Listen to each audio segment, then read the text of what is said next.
Ngayon po ay Friday ng ika-5 linggo ng Kwaresma at ang mabuting balita ng Panginoon ayon kay San Juan. Papuri sa iyo, Panginoon. Ang mga pinuno ng mga Hudyo'y muling dumampot ng bato upang batuhin siya. Kaya't sinabi sa kanila ni Jesus, "Marami akong mabubuting gawang ipinakita sa inyo mula sa Ama.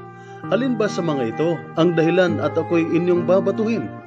Sumagot ang mga pinuno ng mga Hudyo, "Hindi dahil sa mabubuting gawa kaya ka namin babatuhin, kundi dahil sa paglabastangan mo sa Diyos, sapagkat nagpapanggap kang Diyos, ngunit tao ka lamang." Tumugon si Jesus, "Hindi ba nasusulat sa inyong kautusan? Sinabi ko, mga Diyos kayo?"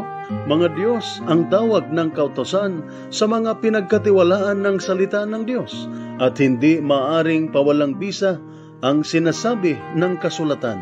Ako'y hinirang at sinugo ng Ama. Paano ninyo ngayon masasabing nilalapastangan ko ang Diyos dahil sa sinabi kong ako ang anak ng Diyos? Kung hindi ko ginagawa ang mga ipinagagawa ng aking Ama, huwag ninyo akong paniwalaan. Ngunit kung ginagawa ko yan, ang aking mga gawa, ang inyong paniwalaan kung ayaw man ninyong maniwala sa akin. Sa gayon, matitiyak ninyong nasa akin ang Ama at ako'y nasa Kanya. Tinangka na naman nilang dakpin si Jesus, ngunit siya ay nakaalis. Muling pumunta si Jesus sa ibayo ng Jordan, sa puok na dating pinagbabautismohan ni Juan. Habang naruroon siya ay maraming lumapit sa Kanya. Sinasabi nila, si Juan ay walang ginawang himala, ngunit totoong lahat ng sinabi niya tungkol sa taong ito.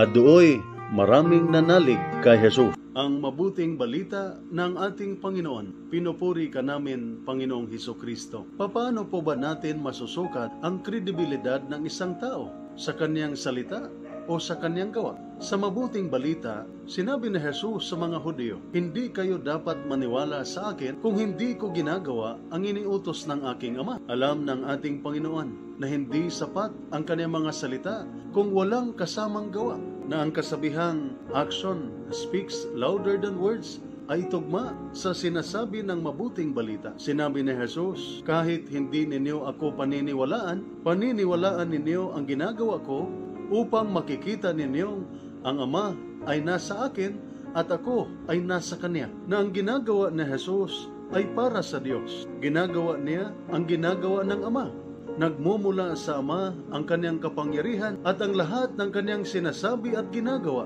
At ito'y nagpapakita ng pagkakaisa ng ating Panginoong Jesus at ng Ama. God stands for Jesus. God backs Him up. God gives His consent in the works of Jesus. Ngunit, bakit siya pinagdududahan? Bakit siya pinagbibintangan? Ito ay dahil wala talaga silang pananampalataya kay Jesus. Binulag sila ng kanilang religious arrogance. Sinarado nila ang kanilang mga mata sa katotohanan. Kaya ito ay nagpapaalala sa atin ng dalawang bagay. Una, ang ating mga salita ay dapat makikita sa gawa. Lagi nating ipinapahayag na iniibig natin ang Diyos. Lagi nating sinasabi na tayo ay para sa Kanya. Pinupuri natin siya at sinasamba at tinatawag natin siyang ating Ama.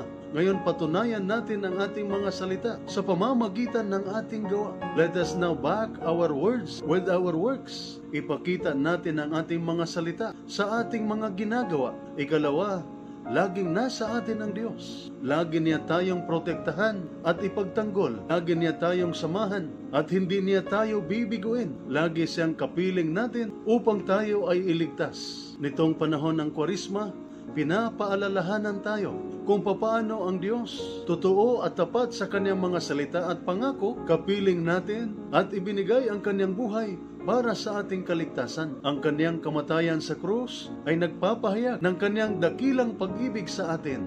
Hindi na po kailangan ang katibayan o patunay. Wala na pong maraming salita ang kinakailangan. Ito po ang salita ng Diyos. Ang ating gabay.